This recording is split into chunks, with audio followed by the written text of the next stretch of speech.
The Haunted Mansion. The old mansion had stood at the end of the street for as long as anyone in the town could remember. It had been built in the late 1800s by a wealthy family who had made their fortune in the coal mines. For years, the mansion had been the pride of the town, a symbol of the family's success and influence. But that was a long time ago. Now, the mansion stood empty and abandoned, its windows boarded up, its once grand facade crumbling and overgrown with vines. It had been that way for years, a source of curiosity and fear for the townspeople, who whispered tales of ghosts and hauntings. One night, a group of teenagers decided to investigate the mansion for themselves. They had heard the stories, of course, but they didn't really believe in ghosts.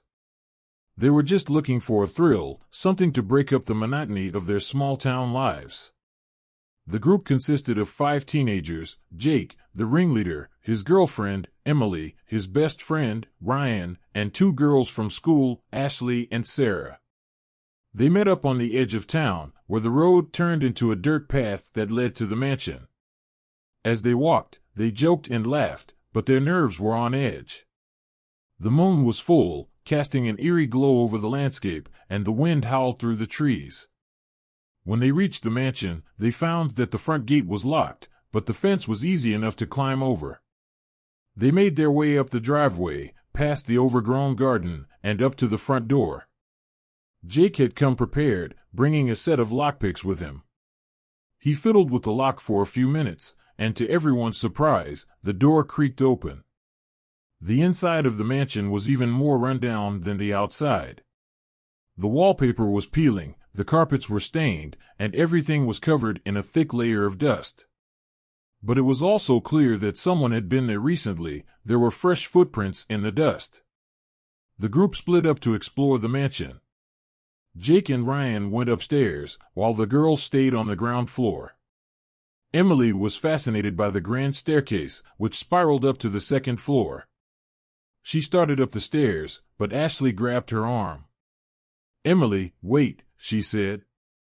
"I don't think we should be here." But Emily just laughed. "What's the matter, Ashley? Are you scared?" Ashley looked down at her feet. "No, I'm not scared," she said. "I just don't think this is a good idea." Emily rolled her eyes and continued up the stairs. Ashley hesitated for a moment, then followed her. When they reached the second floor, they found Jake and Ryan in one of the bedrooms, poring over a dusty old book. "Hey, check this out," Jake said. "It's a diary from one of the people who used to live here." As they read through the diary, they began to feel a sense of unease. The entries were filled with strange, cryptic references to the darkness and the things that lurk in the shadows. Suddenly, there was a loud crash from downstairs. The group froze, listening intently. It sounded like something heavy had fallen to the floor. "Did you hear that?" Ashley whispered. The group crept down the stairs, clutching each other tightly. When they reached the ground floor, they found that one of the doors leading to the basement had been knocked open. There was a musty, unpleasant smell coming from the darkness below. Jake stepped forward, shining his flashlight down into the basement. "Hello," he called out. "Is anyone down there?"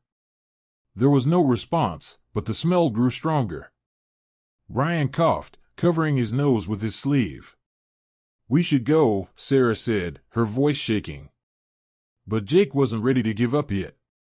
He started down the stairs, the others following close behind. The basement was pitch black, and the smell was overwhelming. The group moved cautiously through the darkness, their flashlights cutting through the gloom. Suddenly, there was a loud screeching noise, like metal scraping against metal. The group froze, their hearts pounding in their chests. Then, out of the darkness, a figure emerged.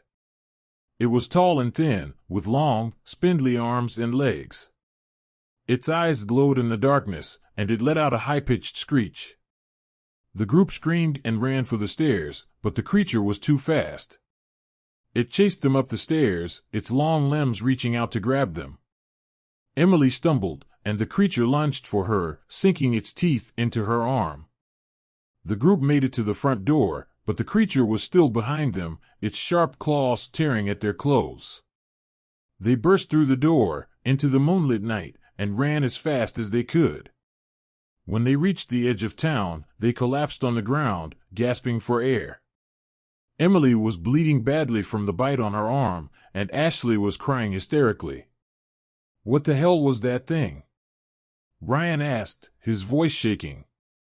"I don't know," Jake said, looking back at the mansion.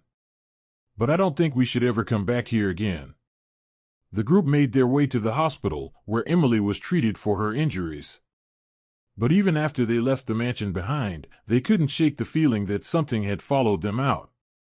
They would hear strange noises in the night, and catch glimpses of something moving in the shadows. In the end, the group agreed never to speak of the mansion again. But they knew, deep down, that the memory of that terrifying night would stay with them for the rest of their lives.